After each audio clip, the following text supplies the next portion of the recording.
मित्रों, महाभारत का हर पात्र किसी न किसी रहस्य से जुड़ा है, लेकिन कर्ण यह वह नाम है जो जितना उजागर था उतना ही रहस्यमय। वंश, शौर्य, त्याग और पीड़ा का अद्भुत संगम था। उसे पांडवों का शत्रु माना गया, लेकिन उसकी आत्मा में कहीं एक गहरी पीड़ा थी जिसे कोई नहीं समझ सका सिवाय एक के, भीम। कुरुक्षेत्र का युद्ध अपने चरम पर था। हर दिशाओं में रथों की गर्जना, धनुषों की टंकार और योद्धाओं की पुकार गूंज रही थी। कर्ण की वीरता ने पांडवों के दिल में भय और सम्मान दोनों भर दिए थे। लेकिन एक योद्धा था जो कर्ण को केवल शत्रु नहीं, एक रहस्य की तरह देखता था, भीम। भीम जो बल का प्रतीक था, वह भी उस योद्धा की गहराई को भाप चुका था। हर बार जब कर्ण और अर्जुन के बीच टकराव होता, भीम चुपचाप उस युद्ध को देखता। उसकी आंखों में जिज्ञासा होती, भय नहीं। एक दिन नकुल ने पूछा, भीम भैया, आप कर्ण से क्यों नहीं भिड़ते? आप तो बलशाली हैं, फिर भी पीछे रहते हैं।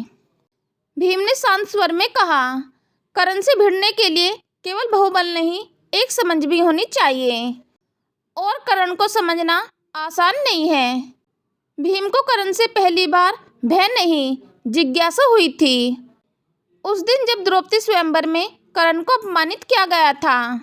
सूत पुत्र को द्रौपदी के लिए प्रत्याशी नहीं माना जाएगा। यह वाक्य भीम के कानों में आज भी गूंजता था। उस दिन भीम ने देखा था कि कर्ण की आंखों में क्रोध नहीं, बल्कि एक टूटा हुआ आत्मसम्मान था। और यही वह क्षण था जब भीम ने जाना कि कर्ण कोई साधारण योद्धा नहीं, वह कोई अनकहा अध्याय है।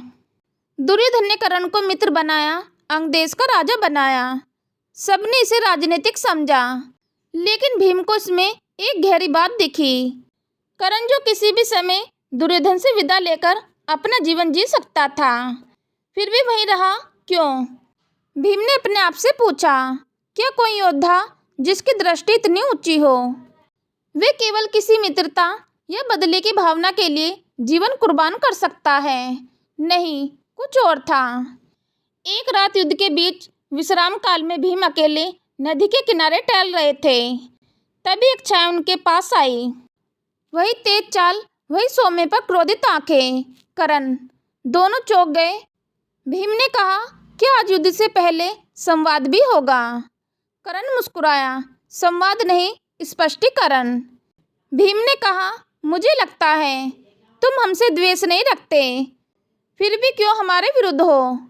कर्ण ने लंबी सांस ली और कहा, मैं जन्म से ही युद्ध में हूँ, समाज से, पहचान से, खुद से।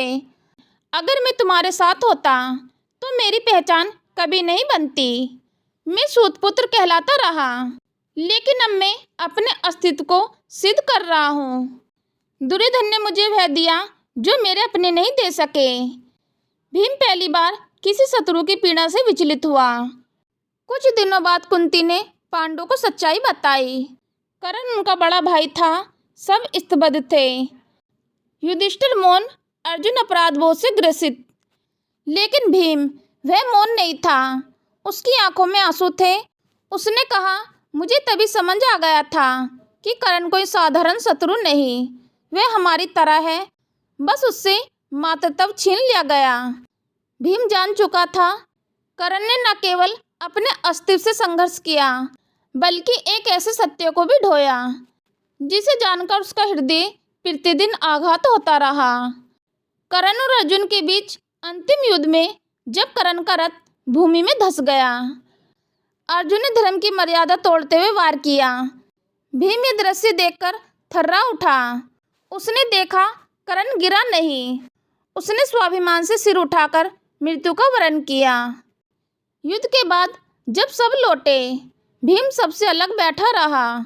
सहदेव ने पूछा, भैया आप इतने शांत क्यों हैं? भीम ने उत्तर दिया, कर्ण हारकर भी जीत गया।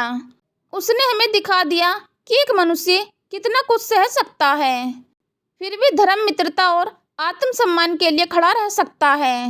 हम सब ने सिर्फ युद्ध लड़ा, पर कर्ण ने युद्ध जिया।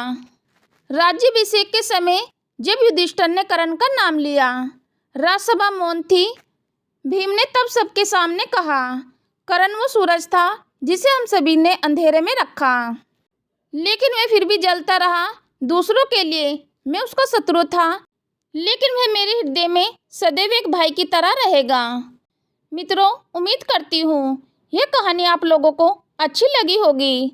अच्छी लगी हो तो लाइक करें, अपने दोस्तों के साथ शेयर करें, मेरे चैनल को सब्सक्राइब करें और कमेंट में जय श्री कृष्णा अवश्य लिखें। कहानी सुनने के लिए बहुत बहुत धन्यवाद। मिलती हूँ एक नई कहानी के साथ। जय श्री कृष्णा। राधे राधे।